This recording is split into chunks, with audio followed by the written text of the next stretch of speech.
साथियों नमस्कार। आपका स्वागत है आपके अपने परिवार आपके अपने YouTube चैनल रोजगार की राह में। मैं शिखा तेवतिया आप सभी के साथ निरंतर बनी हुई हूँ। उम्मीद करती हूँ कि आप सभी स्वस्थ होंगे और बेहतर तरीके से अपनी स्टडी को कर रहे होंगे।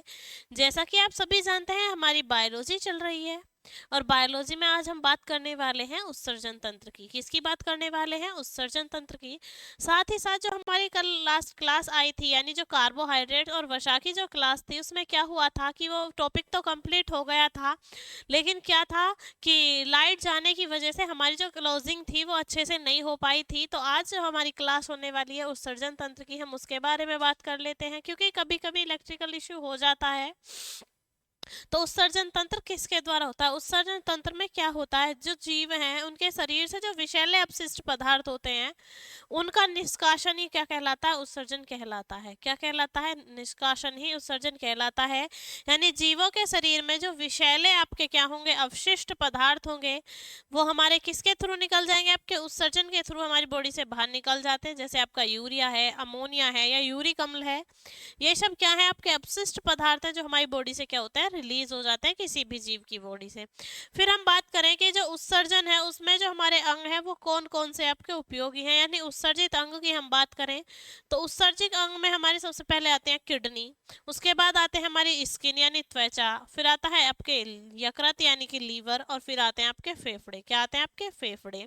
तो फिर लंग्स के बारे में, फेफड़ों के बारे में भी हम पढ़ चुके हैं, लीवर के बारे में भी हम पढ़ चुके हैं। तो आज हम बात करने वाले हैं आपकी किसकी? किडनी की, यानी जिनसे गुर्दे भी बोलते हैं, वृक्क भी बोलते हैं। तो हम आज किसकी बात करने वाले हैं? आपको किडनी की बात करने वाले हैं। तो सबसे पहले हम जान लेंगे कि वृक्क क्या है, किस तरीके से हमारी बॉडी के लिए वर्क करता है। तो सबसे पहले हम क्या जानेंगे? उत्सर्जन तंत्र क्या है और उत्सर्जन कहते किसे हैं। ठीक है,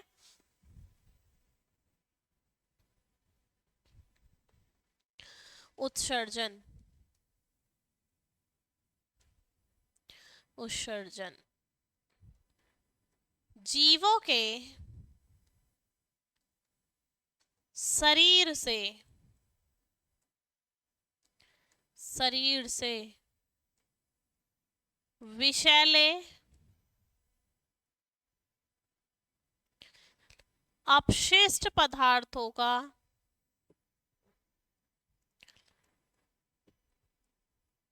अपशिष्ट पदार्थों का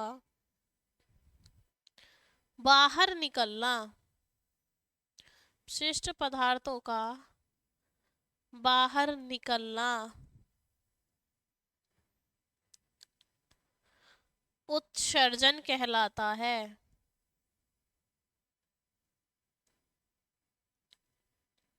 कहलाता है।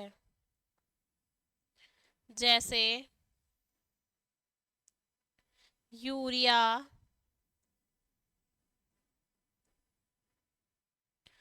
अमोनिया,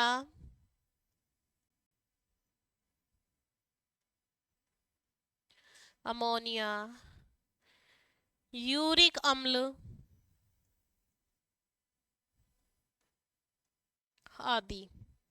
ठीक है, ये क्या है? ये विषैले अपशिष्ट पदार्थ है, जैसे कि आपका यूरिया हुआ, अमोनिया हुआ, यूरिक अम्ल हुआ। ये जो हमारी बॉडी से जो आपके विषैले अपशिष्ट पदार्थ निकलने का प्रोसेस है वो क्या कहलाता है? उत्सर्जन कहलाता है।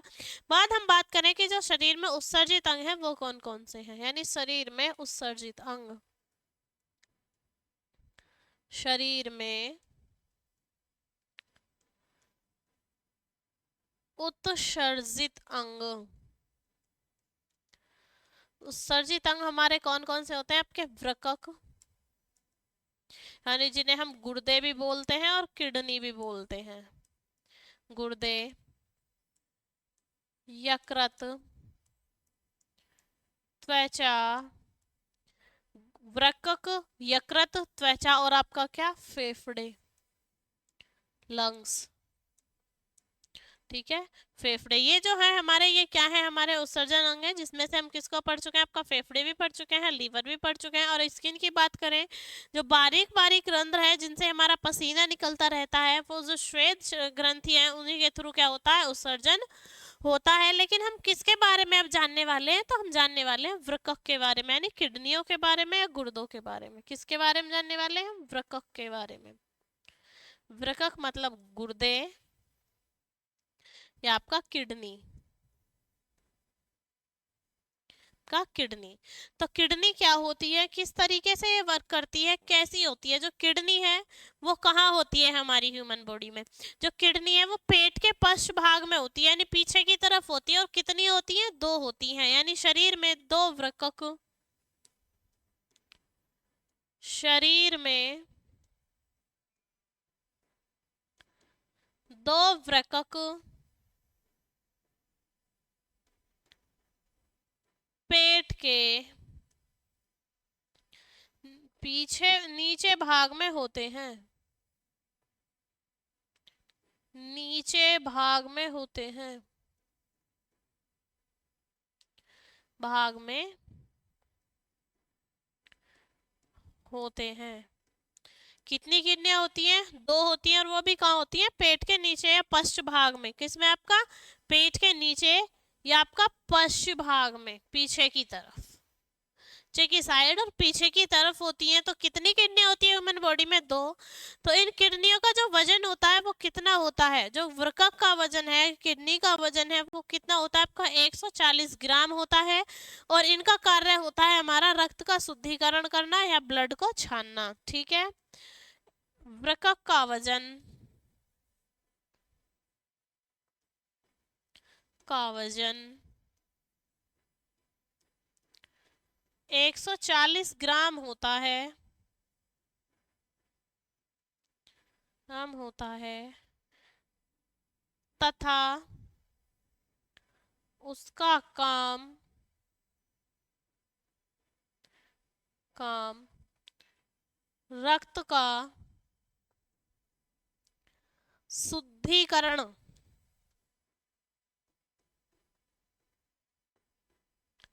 शुद्धिकरण करना होता है। यानी क्या करती है आपकी किडनी या जो वृक्क है वो क्या करते हैं?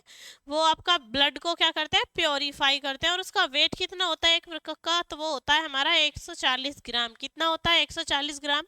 लेकिन करते क्या है? ब्लड को प्योरीफाई करते हैं। उसके बाद हम बात करें जो किडनी है उसका बाहरी भाग क्या होता है और आंतरिक यानी भीतरी भाग हमारा क्या होता है? तो जो किडनी है उसका बाहरी भाग हमारा होता है आपका कॉर्टेक्स। क्या होता है आपका? कॉर्टेक्स। और अंदरूनी भाग की बात करें यानी भीतरी भाग की बात करें तो वो होता है आपका मेडला। क्या होता है आपका? मेडला। अगर हम बात करें कि जो किडनी है वो लगभग उसमें कितनी नलिकाएं पाई जाती हैं, यानी जो आपकी वर्कक है किडनी है उसकी जो आपके कार्यतम इकाई है वो नेफ्रॉन है। तो हम कह सकते हैं कि एक किडनी में कम से कम 1 करोड़ 30 लाख के आसपास नेफ्रॉन्स पाई जाती हैं, यानी इतनी बारीक बारीक नलिकाएं पाई जाती हैं जिनसे हमारा क्या होता है? आपका ब्लड प्योरीफाई होता है। और उन्हें क्या कहते हैं? हम नेफ्रॉन कहते हैं। उन जो नलिकाएं हैं बारीक बारीक बनी हुई उन्हें हम नेफ्रॉन कहते हैं। और यही नेफ्रॉन क्या है? आपकी जो किडनी है उसकी जो कार्यात्मक इकाई है उसी कार्यात्मक इकाई कहते हैं। किसको? नेफ्रॉन को। क्या कहते हैं? नेफ्रॉन को कार्यात्मक इकाई कहते हैं। क्योंकि कम से कम 1 करोड़ 30 लाख के आसपास एक ही किडनी में आपकी नलिकाएं पाई जाती हैं। उन नलिकाओं का ही नाम नेफ्रॉन है। और जब हम बात करें कार्यात्मक इकाई की तो वो कार्यात्मक इकाई भी क्या है आपकी? नेफ्रॉन ही है। ठीक है। तो वृक्क का बाहरी भाग,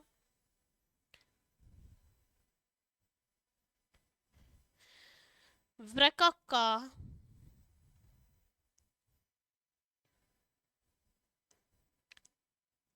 बाहरी भाग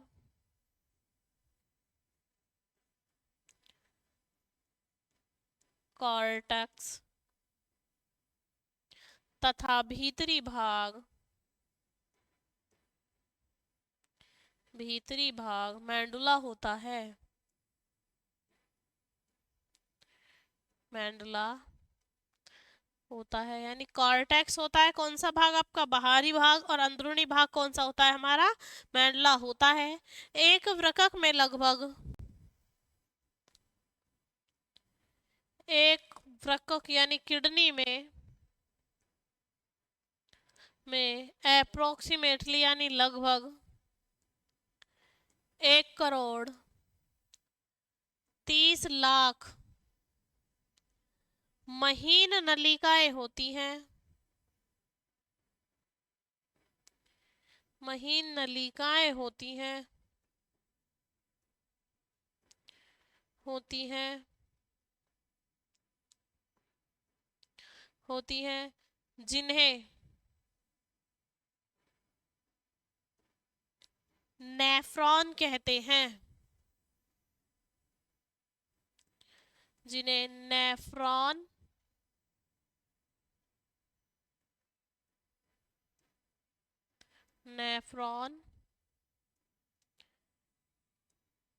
कहते हैं।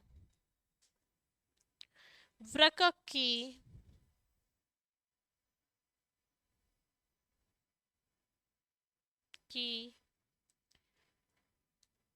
कार्यात्मक इकाई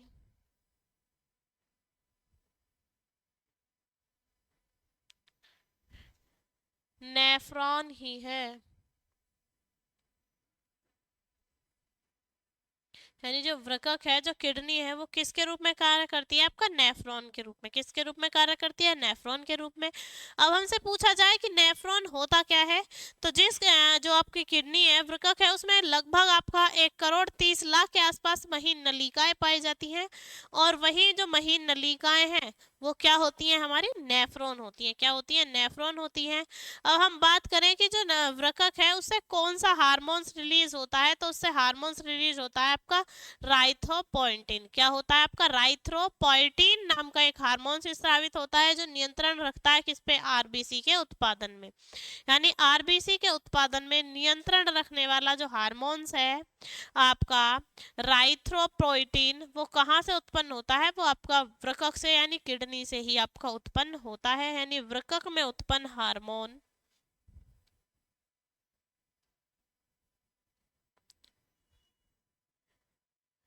वृक्क में उत्पन्न राइथ्रोपोइटिन हार्मोन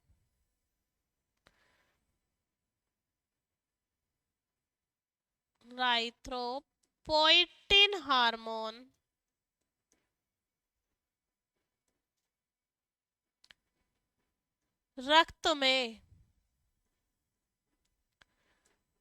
आरबीसी की मात्रा पर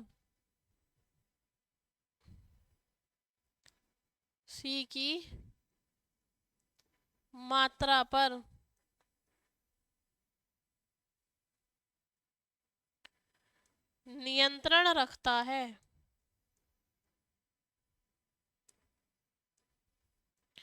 आरबीसी की मात्रा पर क्या करता है? नियंत्रण रखता है। कौन रखता है नियंत्रण? आपका वृक्क से निकलने वाला जो हार्मोन्स है हमारा राइथ्रोपोइटिन, वो।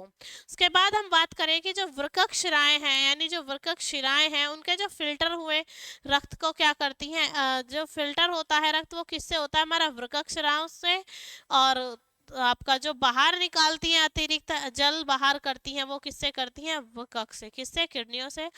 वृक्क स्राव फिल्टर किया हुआ रक्त तो कहाँ भेजती है? बॉडी में। और जो अतिरिक्त जल होता है वो बाहर करती है किसके द्वारा? वृक्क के द्वारा। किसके द्वारा? वृक्क के द्वारा, यानी किडनी के द्वारा। वृक्क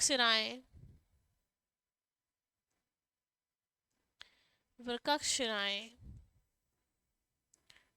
रक्त को शरीर में पहुंचाती हैं या अंगों तक पहुंचाती हैं तथा अतिरिक्त जल वृक्क की सहायता से, देखिए किडनी की मदद से सहायता से बाहर निकालती हैं। सहायता से बाहर निकालती हैं।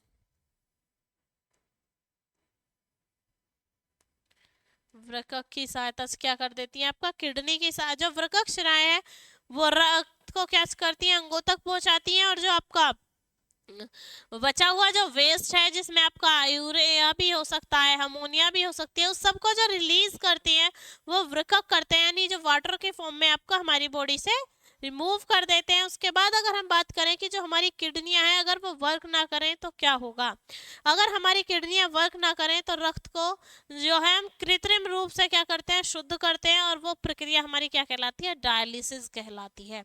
क्या कहलाती है, हमारी डायलिसिस कहलाती है। यानी जब हमारी किडनियां वर्क नहीं करती हैं और हमें ब्लड फिल्टर करना होता है, रक्त का शुद्धिकरण करना होता है, तो कैसे करते हैं, तो वो प्रक्रिया होती है हमारी डायलिसिस की। किसकी प्रक्रिया होती है, हमारी डायलिसिस की।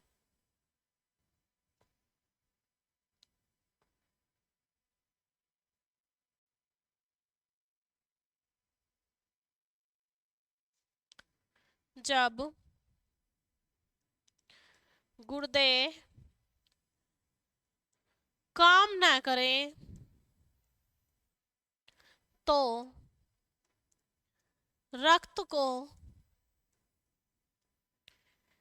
कृत्रिम रूप से, आर्टिफिशियल वे से, कृत्रिम रूप से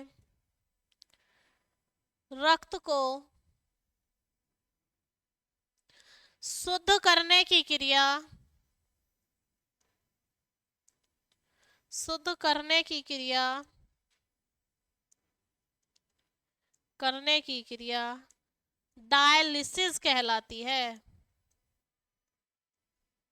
क्या कहलाती है आपके, डायलिसिस कहलाती है।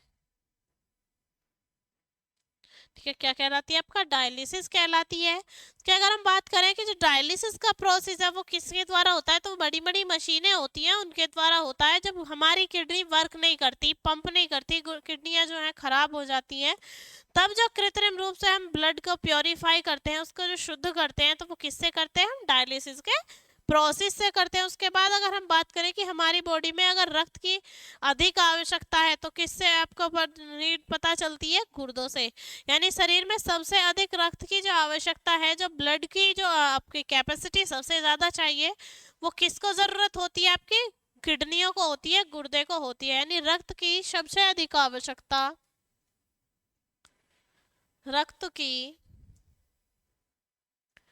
सबसे अधिक आवश्यकता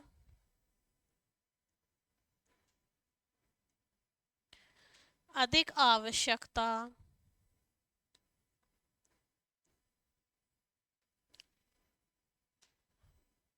गुर्दों को होती है। यानी हमारी जो ह्यूमन बॉडी है या किसी भी जीव की बॉडी है, उसमें सबसे ज्यादा जो ब्लड की नीड है वो किसको है, तो वो होती है किडनियों को। और अगर हम अन्य अंगों की तुलना में अगर हम बात करें कि सर्वाधिक आपूर्ति भी कौन करता है, आपका वृक्क ही करते हैं। यानी अगर हम बॉडी के अन्य अंगों से तुलना करें कि किस ऑर्गन में ब्लड ज्यादा चाहिए, तो सबसे ज्यादा जो ऑर्गन्स हैं उनकी जो पूर्ति करते हैं वो भी कौन करते हैं, हमारे वृक्क यानी किडनियां ही करती है। उसके बाद हम बात करें आपका कि जो वृक्क है वो प्रति मिनट कितना ब्लड फिल्टर करते हैं और कितना दिन भर में वो फिल्टर कर पाते हैं, और हमारी जो यूरिन है वो कितना बनता है हमारी बॉडी में। तो अगर हमारी जो वृक्क है वो 1 मिनट में यानी पर मिनट कितना करता है, आपका 125 ml ब्लड फिल्टर करता है। यानी 125 ml फिल्टर कर दिया क्या, एक किडनी ने ब्लड को। और साथ ही साथ वो डेली में कितना करेगा, यानी पूरे दिन भर में आपका करता है 180 लीटर। कितना करता है, 180 लीटर ब्लड को क्या करता है, वो प्योरीफाई करता है। और उससे जो यूरिन बनता है वो कितना बनता है, तो यूरिन बनता है हमारा 1.45 लीटर। कितना यूरिन बनता है हमारा, 1.45 लीटर हमारा क्या बनता है, आपका यूरिन बनता है। तो हम लिख लेते हैं कि वृक्क प्रति मिनट, यानी एक गुर्दा प्रति मिनट वृक्क प्रति मिनट 125 ml रक्त शुद्ध करता है, शुद्ध करता है दिन भर में।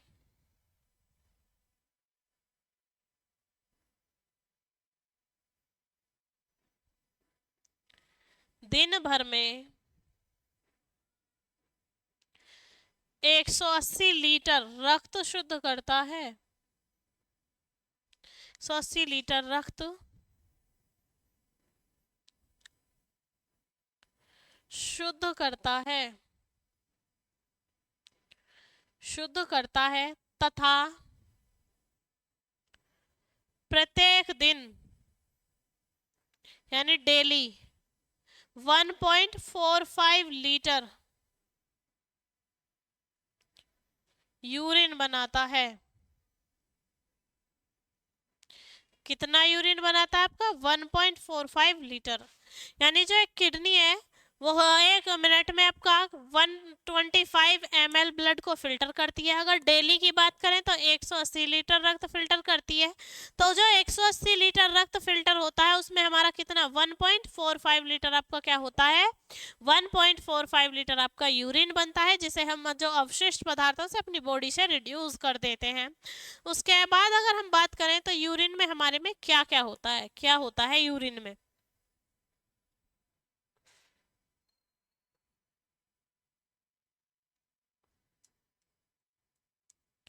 किसकी बात कर लेते हैं हम? यूरिन की। तो यूरिन जो है हमारा जो मूत्र है उसमें आपका कितना क्या होता है? तो 95% अगर हम बात करें तो जल होता है, 2% लवण होते हैं, 2.7% या 2.5% के समथिंग आपका यूरिया होता है, और जो यूरिक एसिड होता है वो आपका आई थिंक 0.3 या 0.2% के समथिंग होता है। तो कितना होता है? जल होता है हमारा आपका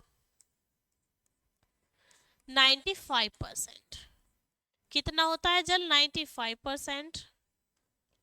लवण होते हैं हमारे 2%। और हमारा जो यूरिया की बात करें तो यूरिया हमारा 2.7 से 2.5% तक होता है। कितना होता है हमारा? 2.7 से 2.5% तक होता है। और अगर हम बात करें किसकी? आपके यूरिक अम्ल की। किसकी बात करें? यूरिक अम्ल की। तो यूरिक अम्ल होता है हमारी बॉडी में 0.3 से आपका 0.5% तक। कितना होता है हमारा? 0.3 से 0.5% तक। तो जो यूरिन है उसमें 95% वाटर होता है, 2% सॉल्ट यानी लवण होते हैं। यूरिया होता है हमारा 2.7 से 2.5% तक। और इसी तरीके से जो यूरिक एसिड है, यूरिक अम्ल है, वो कितना होता है हमारा 0.3 से 0.5% तक। तो ये हमारी किसकी बात हो जाती है? हमारी यूरिन की। उसके बाद अगर हम यूरिक एसिड की बात करें कि जो यूरिक एसिड की मात्रा बढ़ती है तो उससे हमें कौन सी बीमारी होती है? तो जो जोड़ों में दर्द होने लगता है, जिसे हम गठिया रोग भी बोलते हैं, वो भी हमारा यूरिक एसिड बढ़ने की वजह से होता है। किसकी वजह से होता है? आपका यूरिक एसिड बढ़ने की वजह से। यूरिक एसिड की अधिकता के कारण, यूरिक अम्ल की अधिकता के कारण, अधिकता के कारण गठिया रोग होता है। गठिया रोग होता है। कौन सा रोग हो जाता है? गठिया रोग। किससे हो जाता है? यूरिक एसिड के बढ़ने से। अगर हम बात करें कि रात में जब यूरिक अम्ल जो है अधिक बढ़ जाता है तो इससे क्या बनती है? हमारे जो गुर्दे में पथरियां बनने लगती हैं। यानी ऐसा होता है कि हम जो रक्त में यूरिक एसिड अगर ज़्यादा बढ़ रहा है तो क्या होगा? तो जोड़ों में हमारे दर्द रहना शुरू हो जाएगा, और साथ ही साथ क्या होगा? गुर्दे में पथरियां बनने लग जाएंगी। यानी क्या होता है? जो पथरियां हैं वो किसकी बनती है? हमारी कैल्शियम ऑक्सीलेट की। तो वही पथरियां यूरिक एसिड बढ़ने पर बननी शुरू हो जाती हैं। किसमें? आपका किडनियों में। रक्त में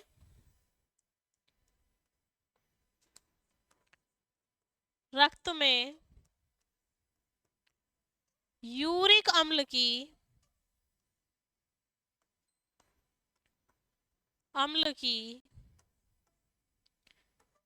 मात्रा बढ़ने पर, मात्रा बढ़ने पर गुर्दे में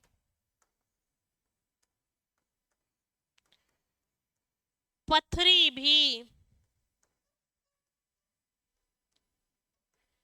बन जाती है। जो हमारी किडनी में स्टोन बनते हैं वो किससे बनते हैं? जब ब्लड में आपका यूरिक एसिड की मात्रा बढ़ जाती है। क्या होता है कि जब रक्त में आपके यूरिक एसिड की मात्रा बढ़ जाती है तो क्या होगा? आपका गुर्दे में पथरियां बन जाएंगी। उसके बाद अगर हम बात करें आपका यूरिन का रंग येलो किस वजह से होता है? किसका? आपका जो यूरिन है उसका जो रंग येलो है,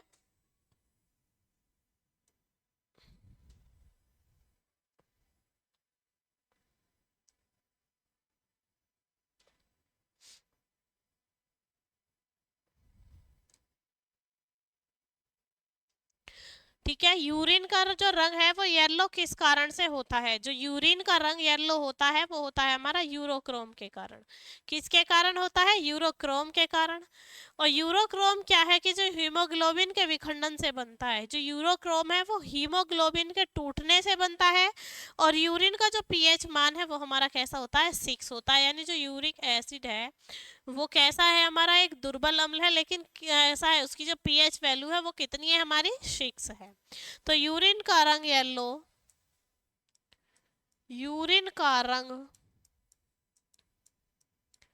पीला यूरोक्रोम के कारण होता है। यूरोक्रोम के कारण होता है। कारण होता है।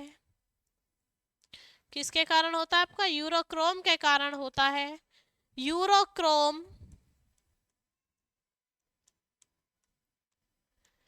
हीमोग्लोबिन के टूटने पर बनता है।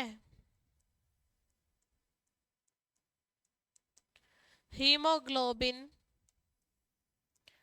के टूटने पर बनता है। बनता है किस पर बनता है? आपका हीमोग्लोबिन के जो विखंडन होता है उस पर क्या बनता है? आपका यूरोक्रोम बनता है। उसके बाद हम बात करें कि जो यूरिन है उसकी पीएच वैल्यू क्या होती है? यूरिन का पीएच मान 6 होता है। कितना होता है? यूरिन का पीएच मान हमारा 6 होता है। जो हमें जो आपका यूरिन से जो बदबू आने होने वाली बदबू है वो किसके आती है? वो हमें अमोनिया की आती है। यानी यूरिन में से बदबू, यूरिन से आने वाली बदबू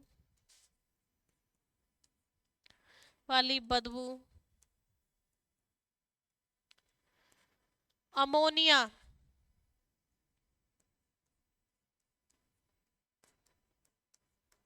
अमोनिया की होती है।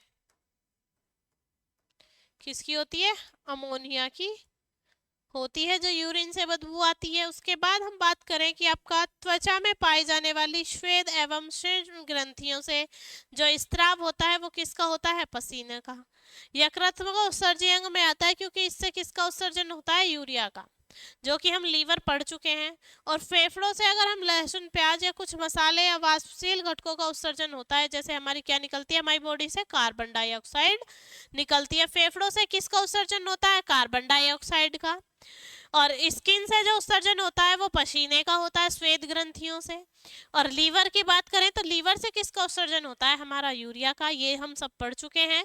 और आज हम जो पढ़ रहे थे वो पढ़ रहे थे वृकक, कि वृकक क्या है, किस तरीके से वर्क करते हैं और किस वे में इसे हमने उत्सर्जन अंग माना है। तो आज की जो हमारी क्लास है उम्मीद करती हूँ कि आपको अच्छे से समझ आई होगी। अगर फिर भी आपका कोई डाउट रह जाता है तो आप कमेंट कर सकते हैं। के लिए जय हिंद, जय भारत। मिलते हैं आपसे आपकी नेक्स्ट क्लास में।